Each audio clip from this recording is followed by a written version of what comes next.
Meu nome é Douglas e agora eu vou apresentar para vocês o que eu fiz durante a minha trajetória no mestrado. Bom, provavelmente vocês já devem ter visto animais com estruturas morfológicas que chamam a atenção, como o chifre dos besouros rinocerontes ou mesmo a galhada em muitas espécies de mamíferos, como no alce aqui. Nesse trabalho, eu investiguei como a competição entre os indivíduos pode estar moldando variações em alguns aspectos dessas estruturas. Bom, ao longo do globo, os animais competem o tempo todo por acesso a muitos recursos importantes para completar o ciclo de vida deles, como, por exemplo, competição por acesso a recursos alimentares, competição por acesso a abrigo e competição por acesso a parceiros ou parceiras reprodutivas.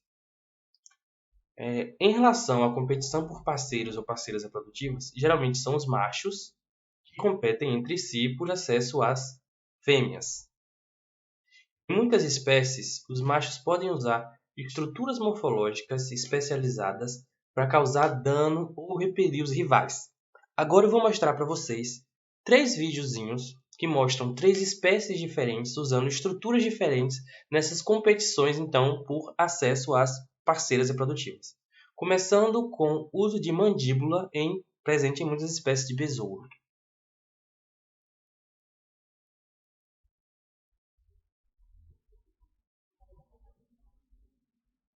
Chifre, presente em muitas espécies de mamíferos, como nos cervos. E quela, presente em muitas espécies de caranguejo. Essas estruturas, tanto os exemplos como que eu mostrei, como mandíbulas, chifres e quelas, e outras também que são muito comuns em várias espécies, são coletivamente chamadas de armamentos.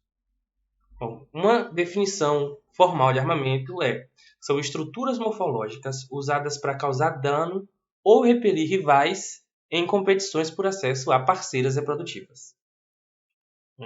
Embora o armamento seja usado de forma semelhante entre as espécies, em competições entre machos por acesso às fêmeas, os armamentos variam bastante entre as espécies, tanto nos aspectos morfológico, na morfologia dessa estrutura que é usada como armamento, quanto no tamanho desse armamento.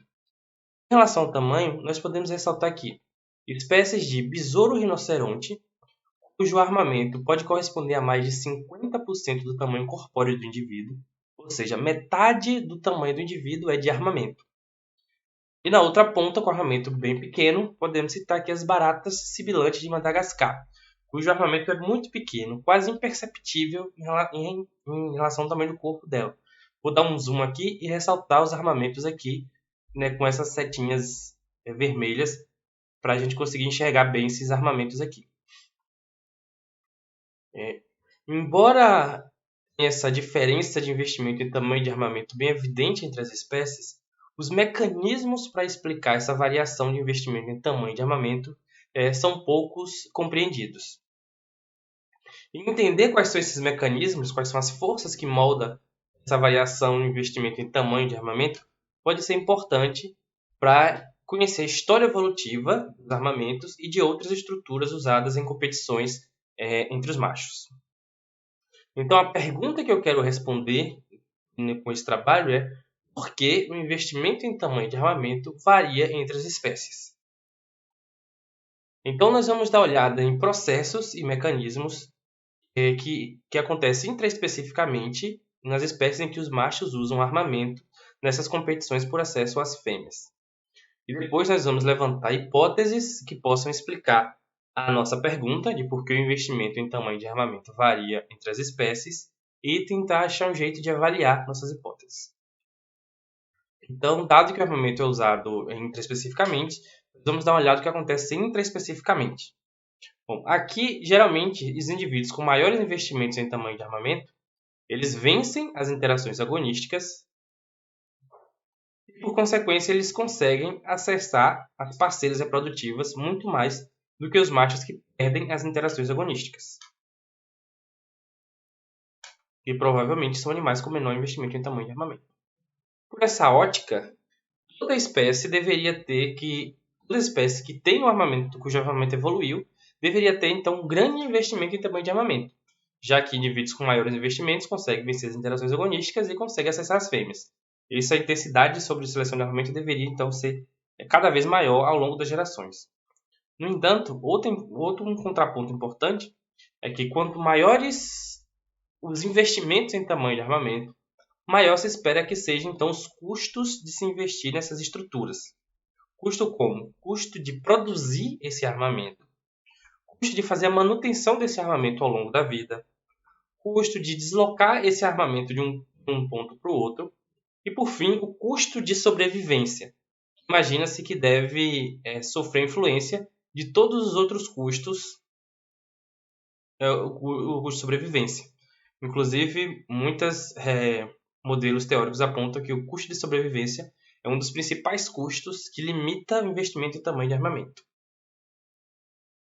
Então, se a relação de custo-benefício molda o investimento em tamanho de armamento, é de se esperar que, dado que evoluiu o armamento em espécies, benefícios reprodutivos dado a vitória em uma briga, pode ser importante, então, para explicar o investimento em tamanho de armamento. Então, eu esperaria que, quando o benefício reprodutivo dado uma vitória fosse baixo, os indivíduos da espécie, então, teriam baixo investimento em tamanho de armamento. Porém, à medida que o investimento em tamanho de armamento fosse aumentando, eu esperaria um maior investimento em tamanho de armamento em determinada espécie. Então, resta saber como é que nós podemos, então, avaliar benefícios reprodutivos. O que são esses benefícios reprodutivos? Uma maneira de acessar informações sobre benefícios reprodutivos é com a diferença de sucesso reprodutivo entre macho perdedor e macho vencedor, ambos armados. No entanto, essa informação ela é praticamente inexistente na literatura. Até há diferença de sucesso reprodutivo entre machos que brigam por acesso às fêmeas e sucesso reprodutivo de machos que acessam as fêmeas de maneira alternativa, sem brigar por elas. Mas diferença de sucesso reprodutivo de machos armados é praticamente inexistente.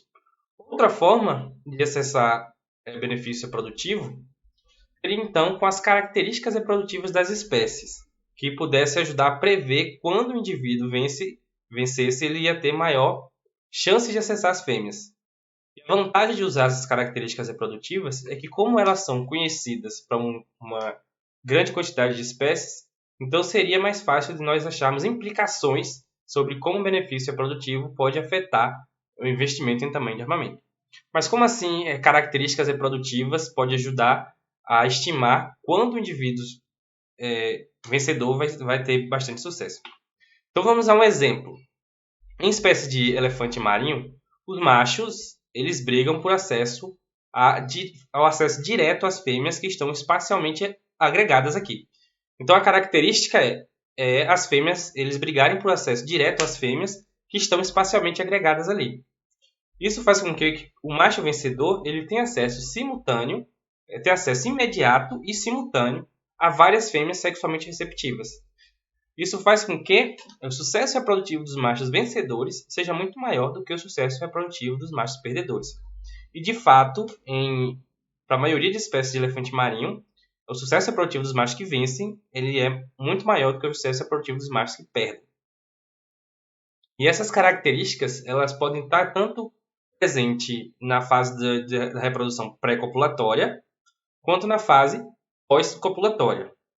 Por exemplo, uma das características comumente reportadas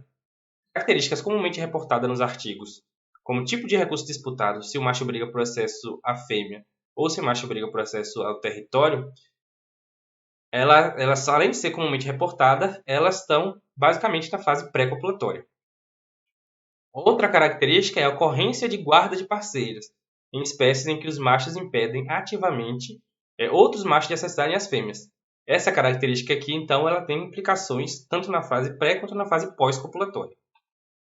E a ocorrência de táticas alternativas de acasalamento associada a dimorfismo no tamanho do armamento, que também tem uma implicação tanto pré quanto pós-copulatória.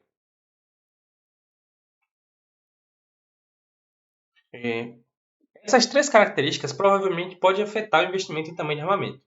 Mas como cada uma delas pode afetar por um caminho, por mecanismos diferentes, então eu vou explicar em tópicos como cada uma dessas pode afetar o investimento em tamanho de armamento. Bom, começando com o tipo de recurso disputado.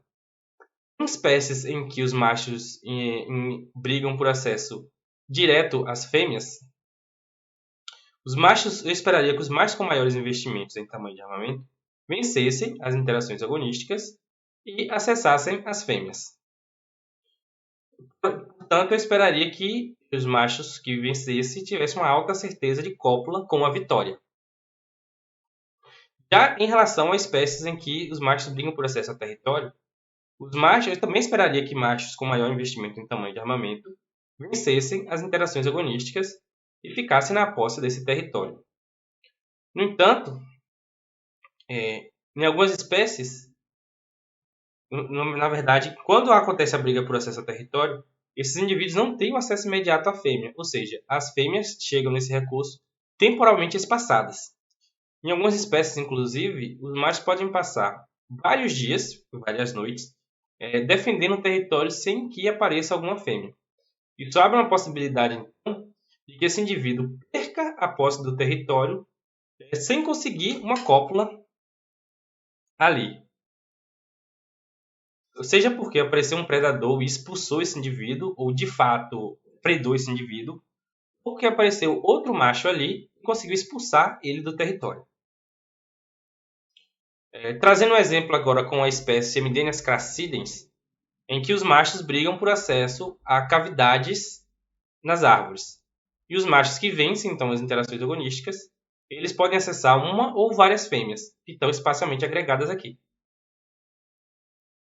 Já na espécie do grilo Aqueta domesticus, os machos brigam por acesso a territórios que no chão, onde contém um túnel, um buraco no chão.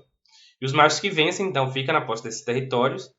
No entanto, isso abre a possibilidade de que apareçam predadores e predem esses animais, e abre a possibilidade também de que apareçam outros machos e consigam expulsar esse indivíduo do território. Inclusive, nessa espécie de grilo, outros machos podem interceptar as fêmeas que são atraídas para esse território antes mesmo delas chegar nesse território. Então, isso diminui a chance desse indivíduo acasalar, dado que ele está na posse daquele território. Então, eu esperaria que a certeza de cópula com a vitória fosse maior em espécies que brigam por acesso à fêmea do que em espécies que brigam por acesso a território de acasalamento, desde que esse território não conte com a presença constante de uma fêmea, porque senão ele não estaria brigando pela posse do território, ele estaria brigando pela posse da fêmea que está naquele local. Então eu esperaria então que o benefício reprodutivo fosse maior em espécies que brigam por acesso à fêmea do que em espécies que brigam por acesso ao território. Então, em espécies que brigam por acesso à fêmea, eu esperaria um alto investimento em tamanho de armamento. Já em espécies que brigam por acesso ao território, eu esperaria um menor investimento em tamanho de armamento. Falando agora sobre a ocorrência de guarda de parceiras. Em espécies em que ocorre a guarda de parceiras, eu também esperaria que indivíduos com maiores investimentos em tamanho de armamento vencessem as interações agonísticas e acessassem as fêmeas. Só que, como ocorre a guarda, além de ter um acesso preferencial às fêmeas, esses indivíduos então que têm acesso a elas, eles conseguem impedir ativamente outros machos de acessarem essas fêmeas.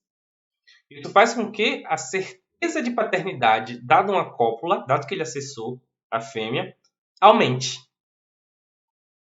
Já em espécies que não têm guarda de parceiro, eu também esperaria que indivíduos com maiores investimentos em tamanho de armamento vencessem as interações agonísticas e tivessem acesso preferencial às fêmeas. No entanto, como não existe nenhum mecanismo de guarda de parceiro, eles provavelmente não conseguem impedir que outros indivíduos acessem essas fêmeas em outros momentos, inclusive outros indivíduos com menores investimentos em tamanho de armamento. Isso faz com que a certeza de paternidade depois de acessar uma fêmea seja menor em espécies em que não ocorre a guarda. Por exemplo, nas espécies de Carcinus mens, os machos passam vários dias, várias noites também, impedindo que outros machos acessem as fêmeas. E quando ele pode guardar a fêmea, provavelmente ele já garantiu uma alta certeza de paternidade. Já em espécies da tesourinha Euberalia plebeja, a cópula dura curtíssimo período de tempo, cerca de 5 minutos, e provavelmente não existe nenhum mecanismo de guarda de parceiras nessas espécies, o que faz com que haja uma baixa certeza de paternidade dada uma cópula. Inclusive, já foram feitos testes de paternidade, ou melhor, testes genéticos com a prole desses indivíduos, e constatou-se que existe uma baixa monopolização de paternidade da prole desses indivíduos. Ainda existe uma monopolização, mas ela é muito pequena. Então, eu esperaria então que a certeza de paternidade fosse maior em espécies com guarda de parceiras do que em espécies sem a guarda de parceiras. Consequentemente, esperaria que o benefício reprodutivo fosse maior em espécies com guarda de parceiras do que em espécies sem a guarda de parceiras. Então, eu esperaria que em espécies em que não ocorre a guarda de parceiras tivesse um menor investimento em tamanho de armamento. Em espécies com a guarda de parceira, esperaria um maior investimento em tamanho de armamento. Passando agora para a nossa terceira característica, sobre a ocorrência de táticas alternativas associada ao dimorfismo do tamanho do armamento. Em espécies sem o dimorfismo no tamanho do armamento, ou seja, em espécies que são basicamente monomórficas, os indivíduos, todos os indivíduos da população, eles engajam em interações agonísticas por acesso às fêmeas. E o indivíduo que vence, então, tem um acesso preferencial à fêmea, e o indivíduo que perde, que eu estou chamando aqui de perdedor armado, geralmente eles tentam acessar as fêmeas de uma maneira alternativa, que pode envolver interações agonísticas, pode envolver as brigas, mas geralmente não envolve. Já em espécies com dimorfismo, além de existir o predador armado, que pode tentar acessar a fêmea de uma maneira alternativa, existe um indivíduo que não tem o armamento desenvolvido, que nunca engaja em interação agonística com nenhum macho armado. Ele sempre tenta acessar a fêmea de maneira furtiva. E como ele não tem o armamento, isso torna ele mais eficiente em acessar as fêmeas sem chamar atenção ou sem engajar em interação agonística com o macho armado. Uma coisa que vale a pena ressaltar é que o sucesso reprodutivo do macho vencedor armado, geralmente ele é maior tanto do macho perdedor, que tenta acessar a fêmea de maneira alternativa, quanto do macho furtivo. Isso vale tanto para a espécie monomórfica, quanto para a espécie dimórfica. Então, mas eu espero que o comportamento alternativo do perdedor armado limite a quantidade de gametas femininos que o vencedor armado consiga fertilizar, mesmo ele tendo acesso preferencial à fêmea. Nesse caso aqui, essas fêmeas aqui em azul está representando as fêmeas em que o macho vencedor armado teve acesso preferencial, mas ele não conseguiu fertilizar por causa do comportamento alternativo ali do macho perdedor armado. Já em espécies com dimorfismo no tamanho do armamento, além de ter um macho perdedor armado, que vai tentar acessar a fêmea de maneira alternativa, tem também o furtivo, que vai acessar a fêmea de maneira sempre furtiva, sem engajar em interação agonística. E como a ausência do armamento pode tornar ele mais eficiente em interceptar essas fêmeas, então eu esperaria que a quantidade de gametas femininas que o vencedor armado consegue fertilizar seja menor ainda dessa espécie dimórfica. Isso diminui a diferença de sucesso reprodutivo entre os perdedores armados e os vencedores armados. Por exemplo, na espécie Ontophagos taurus, os machos brigam por acesso a túneis que podem conter fêmeas, que geralmente contêm fêmeas. E os machos que vencem, então, ficam na posse desses túneis. Só que, além de ter o perdedor armado que pode tentar acessar de maneira furtiva, os machos furtivos também, furtivo de fato, que não tem esse investimento em armamento. Tem um armamento muito reduzido ali, vestigial, praticamente não tem armamento. E por não ter armamento, esses machos eles são mais manobráveis nos túneis, o que torna ele muito eficiente em acessar as fêmeas de maneiras furtivas, se comparado com o perdedor armado. Já na espécie Hemidenias crassidens, não existe esse comportamento furtivo. Existe sim machos armados, geralmente são menores, que tentam acessar as fêmeas de maneiras alternativas, mas geralmente são expulsos pelos machos armados que estão na posse desse território. Então, isso aumenta a chance dos machos que de fato acessaram as fêmeas de conseguir fertilizar essas fêmeas. Então, eu esperaria que a monopolização de gametas fosse maior em espécies monomórficas, dado uma vitória em interações agonísticas, do que em uma espécie dimórfica. Eu esperaria que o benefício reprodutivo fosse maior em espécies monomórficas do que em espécies dimórficas. Portanto, eu esperaria então que em espécies em que não ocorre investimento em tamanho de armamento, que não ocorre táticas alternativas, o investimento em tamanho de armamento fosse alto em comparação com as espécies em que ocorre esse investimento. Aqui eu esperaria um baixo investimento em tamanho de armamento. Então foram 3 hipóteses. Agora eu vou relembrar elas para refrescar nossa memória antes de partir para a próxima etapa. A primeira hipótese foi sobre o tipo de recurso disputado. Eu espero, então, maior investimento em tamanho de armamento em espécies cujos machos brigam por acesso às fêmeas do que em espécies em que os machos brigam por acesso ao território sem a presença constante de fêmeas.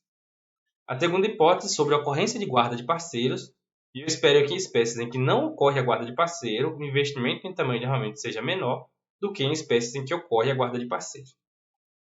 E sobre as táticas alternativas de acasalamento, eu espero que em espécies em que não ocorre a tática, o investimento em tamanho de armamento seja maior do que em espécies em que ocorre esta tática. Então agora vamos ver como nós fizemos para avaliar as nossas 3 hipóteses sobre como benefícios reprodutivos podem afetar o investimento em tamanho de armamento. Então nós fizemos uma meta-análise usando a artrópode como modelo de estudo. Primeira coisa é sobre compor nossa base de dados. Para compor nossa base de dados, nós buscamos por artigo na literatura e artigos que trouxessem a informação que tivesse abordado uma ou mais espécies de artrópodes que usassem armamento em interações agonísticas por acesso às fêmeas e que também trouxesse dados observacionais da relação entre o tamanho do armamento e o tamanho do corpo. Para achar esses artigos, nós usamos 3 conjuntos de palavras-chave que envolvessem 3 conjuntos de palavras-chave sobre armamento e interações agonísticas, usamos termos em inglês, no Google Acadêmico. Como o Google Acadêmico ele tem ele exibe muitos resultados e depois de uma certa quantidade de resultados que ele exibe, ele deixa de ter tanta correlação com as palavras-chave iniciais que a gente usou, nós padronizamos de coletar 500 artigos para cada palavra-chave. Além do Google, nós também buscamos artigos na revisão intitulada Intrasexually Selected Weapons, de 2019, que teve a intenção de compilar todas as espécies cujos machos usam armamentos em interações agonísticas por acesso aos machos. Então, foram 500 trabalhos por palavras-chave, e como o mesmo trabalho poderia cair em diferentes palavras-chave, nós removemos as duplicatas, ficamos com 1.104 trabalhos. Esse 1.104, 164 tinha muita afinidade com o nosso trabalho, a maioria abordava espécies de artrópodes, e 940, então, não tiveram pouquíssima correlação com o nosso trabalho. A maioria nem era com artrópode. Então, nós ficamos com esses 164 trabalhos, nós fizemos a leitura completa do trabalho, em busca das informações de interesse, e desses 164 trabalhos, 23 foram incluídos. Então, foram 23 trabalhos do Google, mais 19 trabalhos da revisão, totalizando 42 trabalhos. As principais informações coletadas em cada trabalho foram o valor do coeficiente de correlação de Pearson entre o tamanho do armamento e o tamanho do corpo, se os machos engajam em interações agonísticas por acesso às fêmeas ou a territórios sem elas, se há ocorrência de guarda de parceiras, e se há táticas alternativas de acasalamento associadas a dimorfismo no tamanho dessas estruturas. Mas e se o artigo do qual nós coletamos os valores de coeficiente de correlação não trouxesse informações também para as características reprodutivas das espécies? Então, nesse caso, nós tínhamos 2 planos de ação. Primeiro, procurar essas informações em outros artigos da mesma espécie.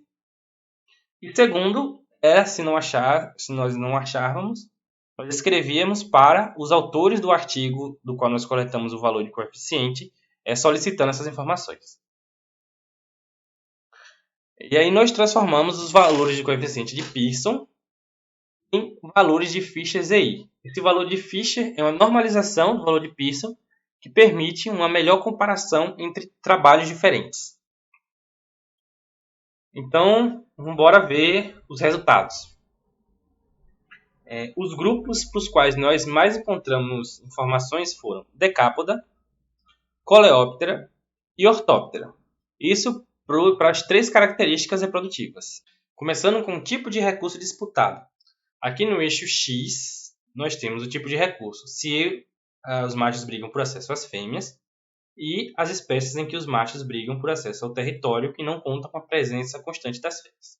E no eixo Y, nós temos o tamanho do efeito da correlação entre o tamanho do armamento e o tamanho do corpo, que é o ZI. Dá para ver que em espécies em que os machos brigam por acesso às fêmeas, o investimento em tamanho de armamento não foi maior do que em espécies em que os machos brigam por acesso aos territórios. E o que é que pode estar acontecendo? É uma coisa que chama bastante atenção, que nas espécies em que os machos brigam por acesso ao território, as fêmeas elas evitam ativamente os machos que estão fora do território e procuram preferencialmente os machos que estão na costa desses territórios. Seja porque elas são atraídas por aqueles locais onde os machos estão, ou porque aquele local tem um recurso importante para a fêmea, como alimentação ou lugar de oviposição, e aí os machos, como os machos estão defendendo aquele local, eles conseguem copular com as fêmeas, e os machos que estão fora desse local não conseguem. Isso provavelmente faz com que, mesmo que não haja alta certeza de cópula com a vitória, o sucesso reprodutivo dos machos que estão na posse desses territórios seja maior do que o sucesso reprodutivo dos machos que estão fora desses territórios. Isso provavelmente está aumentando a intensidade de seleção sobre os armamentos, já que está na posse do território importante para copular, então isso aumenta a intensidade de seleção do armamento. Então, talvez isso aconteça. Passando agora para a ocorrência de guarda de parceiras. Em espécies em que ocorre a guarda de parceiras, o investimento em tamanho de armamento não foi maior do que nas espécies em que não ocorre a guarda de parceiras. Então, o que pode estar acontecendo aqui? Talvez a guarda de parceiras seja uma faca de 2 gumes. Isso porque, embora guardar a parceira gere uma alta certeza de paternidade, o fato dos machos estarem guardando a parceira, isso também pode estar consumindo um recurso importante para os machos, que é tempo. E o tempo que esses indivíduos estão guardando essas fêmeas, eles ficam fora de um pool de competição, que eu vou chamar esse pool de competição de piscina de acasalamento. E à medida que mais machos estão guardando as fêmeas, isso diminui a quantidade de machos competindo, o que pode, então, diminuir a intensidade de competição sobre os indivíduos. Que é a mesma coisa de dizer que agora que tem menos indivíduos competindo, os indivíduos com menores investimentos em tamanho de armamento, eles têm uma maior oportunidade de acessarem as fêmeas. Então, é provável que tenha uma correlação negativa entre guarda de parceiro e competição. Em espécies em que não ocorre a guarda, tem uma maior intensidade de competição e uma baixa certeza de paternidade. Por outro lado, em espécies em que ocorre a guarda, haja uma menor intensidade de competição entre os indivíduos, mas haja uma alta certeza de paternidade. E esse balanço faz com que a intensidade de seleção sobre armamento seja parecida nessa variação, nessa característica de guarda e não guarda. Falando agora sobre táticas alternativas associadas ao dimorfismo, que no eixo X nós temos se a tática não ocorre e se a tática ocorre, e no eixo Y o tamanho do efeito da correlação entre o tamanho do armamento e o tamanho do corpo, o ZI. E note que em espécies em que não ocorre a tática, o investimento em tamanho de armamento não foi maior do que nas espécies em que ocorre a tática. E o que pode estar acontecendo nesse caso aqui? A competição, ela provavelmente se dá apenas dentro do morfo armado. Talvez a competição se dê apenas dentro do morfo armado. porque o sucesso reprodutivo dos machos vencedores ainda é maior do que o sucesso reprodutivo dos machos perdedores. Mesmo essa diferença aqui sendo menor do que em espécies em que não tem a tática alternativa associada ao dimorfismo, talvez essa diferença seja o suficiente para causar uma alta intensidade sobre o armamento igual em espécie que é dimórfica ou monomórfica. Bom, uma coisa que vale muito a pena ressaltar é que benefício reprodutivo ainda são importantes para a evolução do armamento. Isso porque, invariavelmente, as espécies em que tem investimento em tamanho que tem armamento, eles brigam por acesso a recursos que são monopolizáveis. Pode ser fêmea ou pode ser território de acasalamento. Mas uma vez que esse armamento é fixado na população, benefícios reprodutivos não parecem ser importantes para explicar variações de investimento em tamanho dessa estrutura. Mas, se não é benefício reprodutivo, o que pode estar moldando variações no investimento em tamanho de armamento?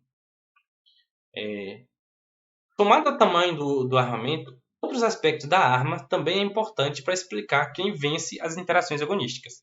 Por exemplo, em muitas espécies de hemíptera da família Coreidae, os machos usam espinhos nas pernas traseiras para causar dano nas asas dos rivais.